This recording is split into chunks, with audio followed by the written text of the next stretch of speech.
from Woman, An Intimate Geography by Natalie Anche. The clitoris is pure in purpose. It is the only organ in the body designed purely for pleasure. The clitoris is simply a bundle of nerves, 8,000 nerve fibers to be precise. That's a higher concentration of nerve fibers than is found anywhere else in the male or female body, including the fingertips, the lips, the tongue, and it's twice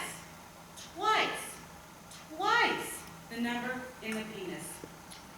Who needs a handgun when you've got an automatic?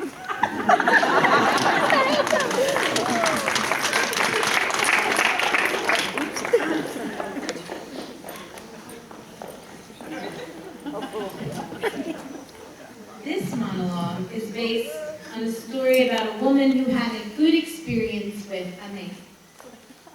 This is how I came to love my vagina. It's embarrassing because it's not really politically correct. I mean, I know that it should have happened in a bath with salt grains from the Dead Sea and Enya playing and me loving, my woman self. But see, I know the story. Vaginas are beautiful. Our self-hatred is only the internalized repression and hatred of the patriarchal culture. I already got it. I get it. Pussies unite. See, I know, like, if we had grown up in a culture where we were taught that fat thighs were the thing and were beautiful, we'd all be pounding down Krispy Kremes and milkshakes, spending our days lying on our backs, thighs expanded. But, see, we didn't grow up in that kind of culture. I hated my thighs, and I hated my vagina even more. See, I thought that it was incredibly ugly. I was one of those women who had looked at it, and from that moment on, wished that I had it. It made me so sick. I pitied anybody who ever had to go down there. So, in order to survive, I began to pretend that there was something else between my legs.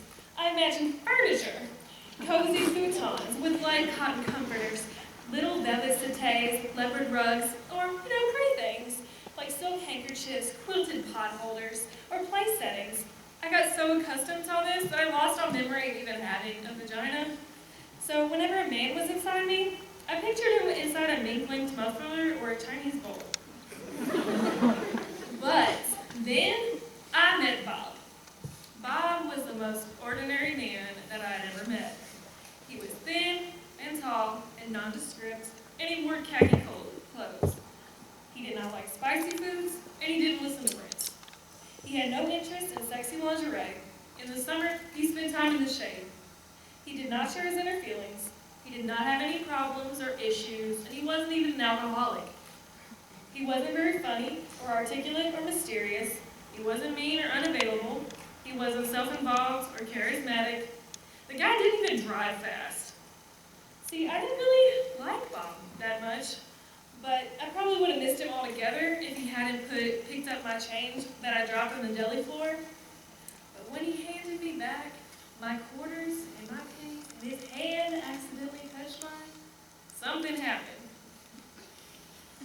I went to bed with him. That's when the miracle occurred. Turned out that Bob loved vaginas. He was a connoisseur. He loved the way they felt, the way they tasted, the way they smelled, but most importantly, he loved the way they looked. He had to look at them. See, the first time we had sex, he told me he had to see me. I'm right here, I said. No, I have to see you.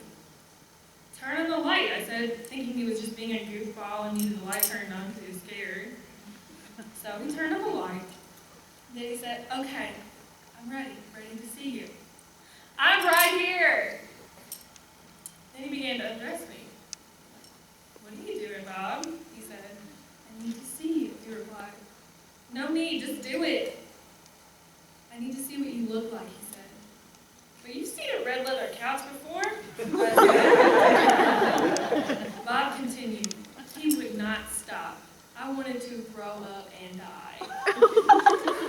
This is awfully intimate. Can you just do it? I said. No, it's who you are. I have to see. So I held my breath. He looked and looked. He got breathy, and then his face changed. He didn't look ordinary anymore. You look like a hungry beast. You're so beautiful. You're elegant and deep and innocent and wild. You saw that there? I said. It was like he was reading my palm or something. I saw that and much, much more. So he stayed looking there for almost an hour as if he were studying a map, gazing at the moon, staring deeply into my eyes, except for my vagina. In the light, I watched him looking at me, and he was so genuinely excited. So peaceful and euphoric, I began to get wet and turned on. I began to see myself the way that he saw me. I began to feel beautiful and delicious, just like a great painting or a waterfall. Bob wasn't afraid. He wasn't grossed out. I began to swell, to feel proud. I began to love my vagina.